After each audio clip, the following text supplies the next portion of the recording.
आप सभी को स्वागत है आपके अपने YouTube चैनल 143G मैथ्स में। स्टूडेंट्स, आज मैं फिर से कुछ प्रश्न लेकर के आया हूँ। देखिए प्रश्न क्या कहता है।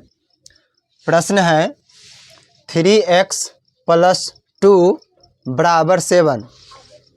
इसमें x का मान निकालना है। जिन स्टूडेंट्स को x का मान निकालने में नहीं समझ में आता है वो इस वीडियो को अच्छी तरह से देखेंगे तो हमें उम्मीद है कि उसको x का मान अच्छी तरह से समझ में आ जाएगा निकालने के लिए। तो चलिए हम लोग प्रश्न की तरफ चलते हैं। देखिए प्रश्न कहता है 3x + 2 = 7 तो x का मान होगा। इसमें ऑप्शन भी दे दिया गया है। क नंबर में 1 आएगा, ख नंबर में 2 आएगा, या ग नंबर में 3 आएगा, या घ नंबर में इनमें से कोई नहीं आएगा। जब हम इस प्रश्न को सॉल्व करेंगे तो x का मान इस चारों ऑप्शन में से कौन आएगा? कोई एक ही आएगा।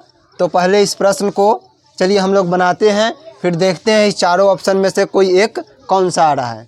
देखिए कैसे बनाते हैं। यहाँ है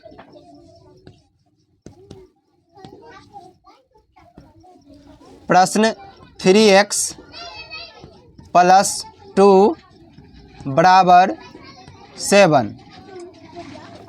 अब इसको तोड़ने के लिए क्या करेंगे? चर और अचर दो तरह की संख्या हमें मिलेगा। चर किसको कहते हैं? सो देखिए चर बोला जाता है जिसमें ABCD का अक्षर लगा हो उसको चर बोलते हैं। यानी ABCD का 26 अक्षर में से कोई भी अक्षर A लगा हो या B लगा हो, X Y Z कुछ भी लगा हो, उसको चर संख्या बोला जाता है। और जिस संख्या में ABCD का अक्षर नहीं लगा हो उसको अचर संख्या बोलते हैं। जैसे देखिए यहाँ 3x है तो यह चर संख्या है, और ये 2 है और ये 7 है।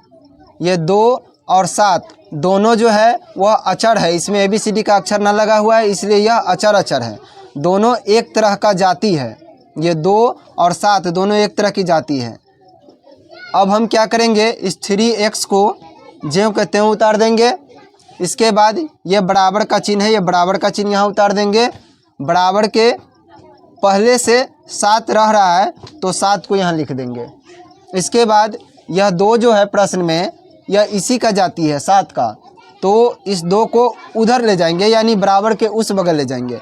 बराबर को उस बगल जब भी ले जाएंगे तो देखेंगे इस प्रश्न में कि यह 2 है किस चीज़ में, प्लस में है या माइनस में है।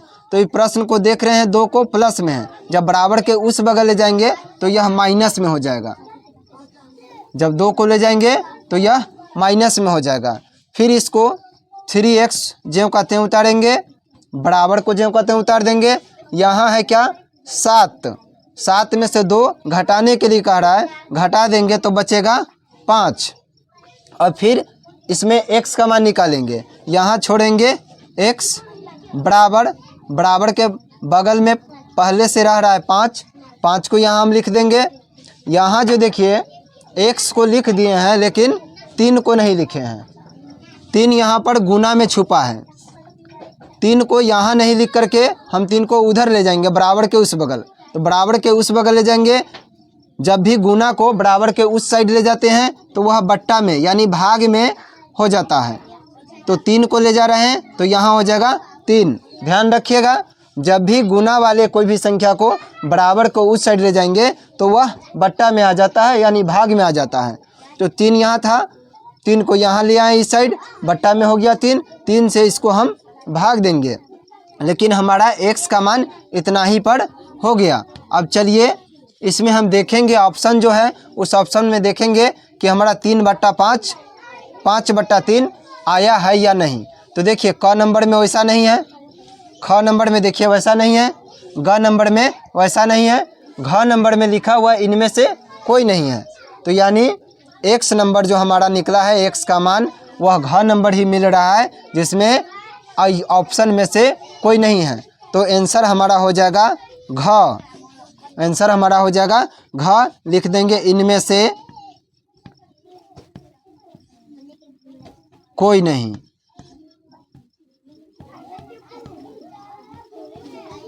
नहीं। यही हमारा निकला घ नंबर आंसर।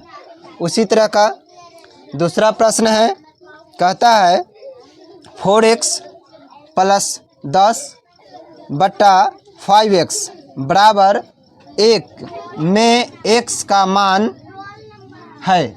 यानी इस प्रश्न को सोल्व करेंगे तो हमें मिलना चाहिए, इसमें उसी तरह से ऑप्शन दिया हुआ है, क नंबर में 5 नंबर, ख नंबर में 10 नंबर, ग नंबर में 15 और घ नंबर में 20।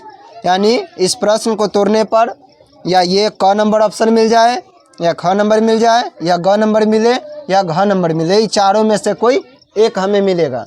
तो चलिए इस प्रश्न को सोल्व करते हैं।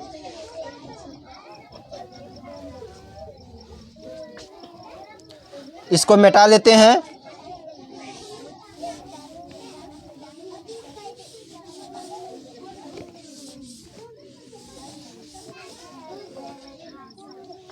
देखिए प्रश्न है 4x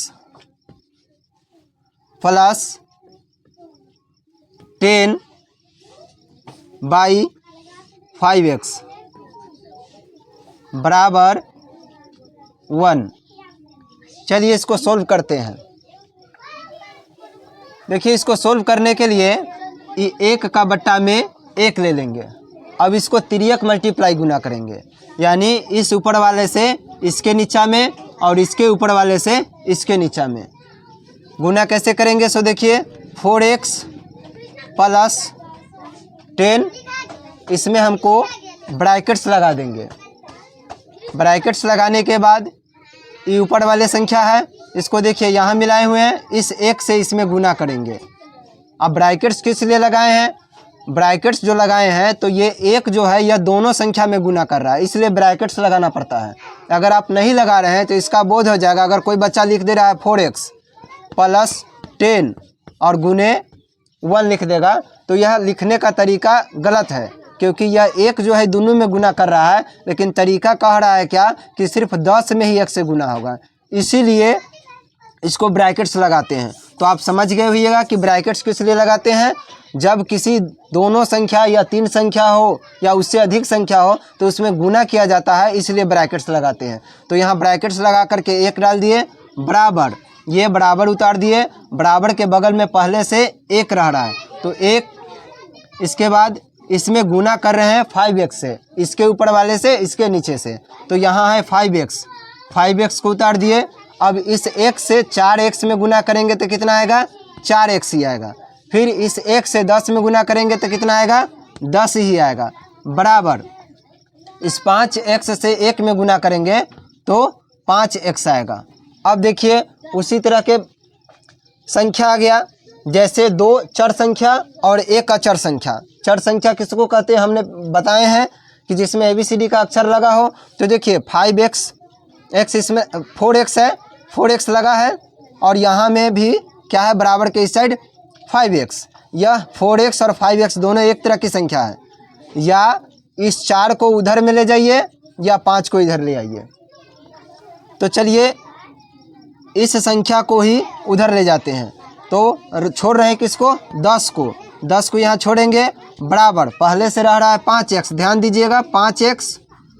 अब ले जा रहे हैं, ये x वाला का जाती है इसलिए इसको उस साइड ले जा रहे हैं, तो यहाँ हो गया 4x। ये प्लस में था इसलिए बराबर के उस साइड ले गए तो ये माइनस में है। अब 10 को फिर ज्यों का त्यों लिखेंगे, बराबर 5x में से 4x को जब घटाएंगे तो बचेगा कितना, 1। एक बीजीय व्यंजक में 1 लिखने के लिए अगर यहाँ x है तो 1 से लिखा जाता है, अगर y हो तो y। कोई बच्चा x नहीं लिख करके यहाँ 1 डाल दिया तो उसका गलत हो जाएगा, क्योंकि यहाँ x y का मतलब है। इसलिए यहाँ 1 जब बच रहा है तो हम 1 नहीं लिखेंगे, उसके जगह पर क्या लिखेंगे, x। अगर y रहता तो हम लिखते y। अब क्या करना है, देखिए 10 बराबर x, यानी x का मान हमको 10 निकला। तो इस तरह से नहीं रहना चाहिए, इसको क्या करते हैं, उधर ले जाते हैं और इसको इधर ले जाते हैं, यानी x को इधर ले आए, बराबर 10 को उधर ले जा रहे हैं। तो इसे क्या समझे, x बराबर हमको निकला क्या, 10। अब चलिए उस ऑप्शन में जहाँ पे दिया हुआ था 4 ऑप्शन, उस ऑप्शन में देखते हैं x बराबर 10 आया है कि नहीं। देखिए क नंबर में 5 लिखा हुआ है, नहीं आया क नंबर। ख नंबर में देखिए मिला 10, इसलिए हमारा आंसर क्या हो जाएगा ख, यानी ख नंबर हमारा मिला है 10, इसलिए यही आंसर हो जाएगा।